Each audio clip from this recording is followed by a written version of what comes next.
हरे कृष्ण। एक महात्मा के बहुत सारे शिष्य थे। एक दिन एक शिष्य आया और कहने लगा, गुरुदेव, ठीक 1 महीने के बाद मेरी बेटी का विवाह है। आप मुझे अनुमति दीजिए तो मैं गांव जाऊं और बेटी की शादी करवा दूं, विवाह करवा दूं, और आप भी साथ चलिए। आप मेरी बेटी को आशीर्वाद दीजिए।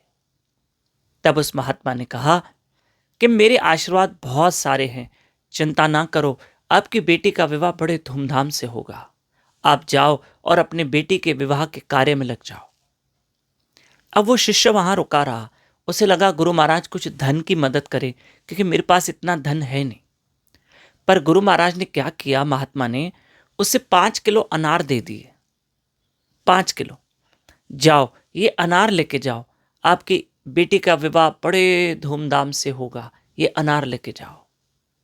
शिष्य के दिमाग में ये बात नहीं बैठी, बुद्धि में ये बात नहीं बैठी कि अनार लेके जाऊं और अनार से मेरी बेटी का विवाह बड़े धूमधाम से होगा। मुझे तो जरूरत धन की है, भला मैं इस अनार का क्या करूं। पर गुरुदेव ने दिया है तो कोई राज होगा। वो चला गया, अपने गांव पहुंचा। पर 5 किलो अनार थे, धन तो था नहीं। अब बेटी का विवाह कैसे हो, ये चिंता में था। लेकिन गुरु ने आशीर्वाद दी, तुम्हारी बेटी का विवाह बड़े धूमधाम से होगा। वहां का जो राजा था, उसकी बेटी की बहुत तबीयत खराब थी और उस वक्त वहां कुछ अनार मिल नहीं रहे थे, क्योंकि राजा की बेटी के इलाज के लिए अनार की जरूरत थी। जो वैद्य था, जो हकीम था, उसने राजा से कहा था, राजा, आपके बेटी के लिए अनार के जूस की जरूरत है, अनार के रस की जरूरत है, आप कहीं से अनार बंदोबस्त कीजिए। राजा ने बहुत ढूंढा कि कहीं से अनार मिल जाए, लेकिन उस वक्त वहां अनार की कोई खेत हुई नहीं थी या लोगों के घर में कोई अनार था नहीं। और राजा की बेटी के लिए अनार का रस बहुत जरूरी था।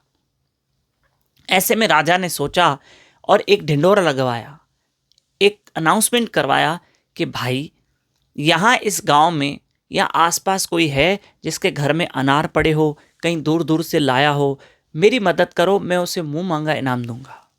मेरी बेटी की जान खतरे में है, उसकी तबीयत खराब है, उसका स्वास्थ्य खराब है, उसे अनार की जरूरत है, तो कोई मेरी सहायता करे अगर किसके घर में अनार पड़े हो। तो इस प्यारे के घर में तो अनार पड़े थे, 5 किलो जो गुरु ने दिए थे, उसने राजा को दे दिए। राजा बहुत खुश हो गए। राजा ने कहा, मांगो, तुम्हें क्या चाहिए। कहा, राजा, कुछ दिनों में मेरी बेटी का विवाह है, मेरे पास धन नहीं है। राजा ने कहा, चिंता मत करो, जितना बेटी का दहेज बनेगा, जितना शादी विवाह में खर्चा होगा, राजा ने कहा, हम करेंगे। बस ये मेरे अनार मेरी बेटी के काम आएंगे। यहाँ राजा ने अनार के रस से बेटी का इलाज किया। वो अनार का रस बेटी को पिलाया और राजा की बेटी का स्वास्थ्य ठीक होने लगा। और यहाँ पर राजा ने बड़े धूमधाम से उस व्यक्ति की बेटी का विवाह करवाया। तब उस व्यक्ति को समझ में आया, कि मेरे गुरु ने कहा था ये अनार लेके जाओ, तुम्हारी बेटी का विवाह बड़े धूमधाम से होगा। अरे ये अनार नहीं, ये तो मेरे गुरु की आशीर्वाद थी, ये मेरे गुरु के वचन थे, उनकी दुआएं थी। मुझे लगा गुरुदेव अनार दे रहे हैं, इससे क्या होगा। और ये अनार मैंने राजा को दिए, राजा की बेटी भी ठीक हो गई और मेरी बेटी का विवाह भी बड़े धूमधाम से हुआ। और राजा ने कहा था उस व्यक्ति को, तुमने मेरी बेटी का काम किया है, मैं तुम्हारी बेटी का काम कर दूंगा। तो प्रिय बंधुओं, संतों के वचन बड़े अनमोल होते हैं। 26 नवंबर एकादशी है, उत्पन्ना एकादशी का व्रत करना और पूरी कोशिश करना हमारे साथ अर्ली मॉर्निंग सुबह 4:30 से 5:30 बजे तक ब्रह्म मुहूर्त में उठकर जाप करना, हरि कथा सुनना।